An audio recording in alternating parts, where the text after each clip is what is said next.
নমস্কার, আমি সুমি কিচেন থেকে সবাইকে স্বাগতম। আজ আমি সরষে ইলিশ বানিয়ে দেখাবো। আমি 1 কেজি সাইজের ইলিশ মাছ নিয়েছি। তো মাছটা আমি কেটে পরিষ্কার করে ধুয়ে নিয়েছি। এরপর আমি নুন আর হলুদ মাখিয়ে দিচ্ছি।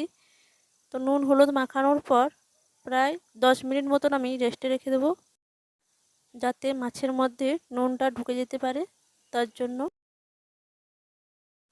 তো নুন হলুদ মাখিয়ে নিয়েছি, এখন আমি রেখে দিচ্ছি। আর এদিকে আমি একটা বাটি নিয়েছি, এর মধ্যে আমি নিয়ে নিচ্ছি 2 চামচ কালো সরষে আর 2 চামচ সাদা সরষে। আর আমি সরষেটা প্রথম ধুয়ে নেব। সরষেটাকে একবার জল দিয়ে ভালো করে ধুয়ে নেওয়ার পর আমি 10 মিনিটের জন্য সরষেটা ভালো করে ভিজিয়ে রাখবো, যাতে পেস্ট করতে কোনো অসুবিধা না হয়। আর এরকম ভিজিয়ে রাখলে সরষেটা খুব ভালোভাবে পেস্ট হয়ে যাবে। আর দিয়ে দিচ্ছি 4টে কাঁচা লঙ্কা। তো সরষে আর লঙ্কাটা আমি পেস্ট করে নিয়েছি, দেখতেই পাচ্ছ কত সুন্দরভাবে পেস্ট হয়েছে। এখন আমি সরষেটা একটা বাটির মধ্যে নিয়ে নিচ্ছি। এরপর সরষেতে জল দিয়ে আমি সরষেটা ছেঁকে নেব। সরষেটা ছেঁকার জন্য আমি একটা কাঁচের বাটি নিয়েছি আর একটা ছাঁকনি। তো আমি প্রথম সরষেটা ছেঁকে নিচ্ছি।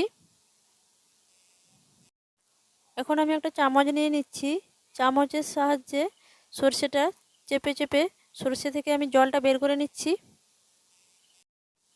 আর সরষের মধ্যে জল দিয়ে আমি এতটা সরষের জল বের করে নিয়েছি। আর এখন আমি ইলিশটা ভাপা করার জন্য এরকম একটা তাওয়া বসিয়ে দিয়েছি। তো তার মধ্যে আমি 3 টেবিল চামচ সরষের তেল দিয়ে দিয়েছি আর দিয়ে দিচ্ছি হাফ চামচ হলুদ গুঁড়ো। তো হলুদটা একটু হালকা ভেজে নিচ্ছি। তো হলুদটা ভেজে নেওয়ার পর দিয়ে দিচ্ছি সরষে থেকে যে জলটা আমি বের করে রেখেছিলাম সেই জলটা। আর সরষেটা ছেঁকে নেওয়ার জন্য এই রেসিপিটা আরও খুব সুন্দর লাগবে খেতে, তোমরা একবার ট্রাই করে দেখতে পারো। আর এখন আমি দিয়ে দিচ্ছি স্বাদ মতন লবণ। তো গ্যাসের চুলাটা মিডিয়ামে রেখে সরষেটা আমি ফুটিয়ে নিচ্ছি। তো সরষেটা ফুটে আসতেই আমি এখন দিয়ে দিচ্ছি ইলিশ মাছের চাকাগুলো দিয়ে দিচ্ছি আমি।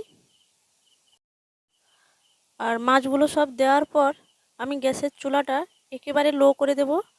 আর লোতে রেখে 20 মিনিট মতন আমি রান্নাটা করে নেব।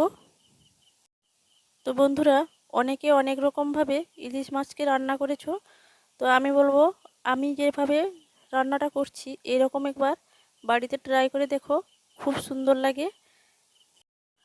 আর সবগুলো মাছ দেওয়ার পর আমি একটা ঢাকনা দিয়ে ঢাকিয়ে দিচ্ছি। আর ঢাকনাটা এমনভাবেই দিতে হবে যেন ঢাকনার গা দিয়ে কোনো বাষ্প না বেরিয়ে যেতে পারে।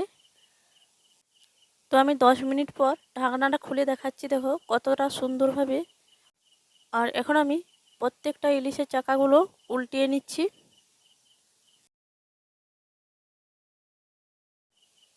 তো চাকাগুলো উল্টিয়ে নেওয়ার পর আমি এখানে 3টে কাঁচা লঙ্কা মাঝখান থেকে চিড়ে দিয়ে দিলাম।